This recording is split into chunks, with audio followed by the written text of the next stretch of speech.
வடுகுப்பட்டி அருள்மிகு சென்றாய பெருமாள் திருக்கோயில் பார்த்தீங்கன்னா இந்து சமய அறநிலையத்துறை கட்டுப்பாட்டில் இருக்க கோயிலுங்க. இதுக்கு முதல் முறை பொது ஏலம் இன்னைக்கு நடைபெற்றது.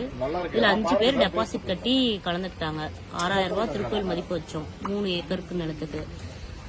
இரு தரப்பினரிடையே கருத்து வேறுபாடு ஏற்பட்டதுனால சட்டமன்ற ஒழுங்கு பிரச்சனை வர காரணத்தினால ஏலம் தற்காலிகமாக ஒத்தி வச்சிருக்கோம். தேதி குறிப்பிடப்படாமல் பொது ஏலம் விரைவில் நடைபெறும். மொத்த சாமிகளுக்கு எவ்வளவு லேண்ட் இன்னைக்கு ஏலம் விட்டதுக்கு 4 ஏக்கர் 36 இருந்தது. 4 ஏக்கர் 36 சென்ட் இருந்தது. அதுல கோயில் பயன்பாட்டிற்காக 1 ஏக்கர் 36 சென்ட் போக மீதி இருக்கிற ஏக்கர் மட்டும் நம்ம பொது ஏலம் விட்டோம். 3 ஏக்கர் கோயிலுக்கு 1 ஏக்கரும் 36 சென்ட் போனா 3 ஏக்கர் மட்டும் பொது ஏலம்.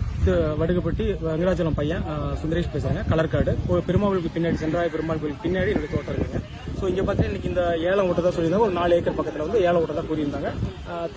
விவோ ஆஃபீஸில் கொடுத்துருந்தாங்க. ஸோ அதன்படி நான் இன்னைக்கு ஏலம் எடுக்கிறதுக்காக வந்திருந்தேன். ஸோ அதிகப்படியான தொகையாக 23,100 ரூபாய் வரைக்கும் நான் கூறியிருக்கேன். ஆனால் என்ன காரணம் தெரியல, இப்போது எனக்கு நிறுத்தி வச்சிருக்காங்க. ஸோ எனக்கு அது வேணுன்றதுக்கு நான் கேட்குறேன்.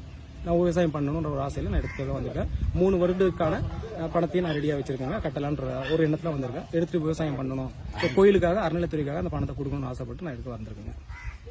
என்ன காரணம் நிராகரிச்சாங்க தெரியலைங்க. அது ஊர் மக்கள் தான் சொல்லலாம். எனக்கு எதுக்காக நிராகரிச்சாங்க அதிகாரி இது வரைக்கும் எதுவும் சொல்லல. அது ஏதோ ஊர்ல அவங்க ஏதோ ஊர்ல ஏதோ சொன்னாங்க. இந்து அறநிலையத்துறை அதிகாரிங்க நீங்க ஏலம் அதிகமா தான் கூறிட்டு இருக்கீங்க.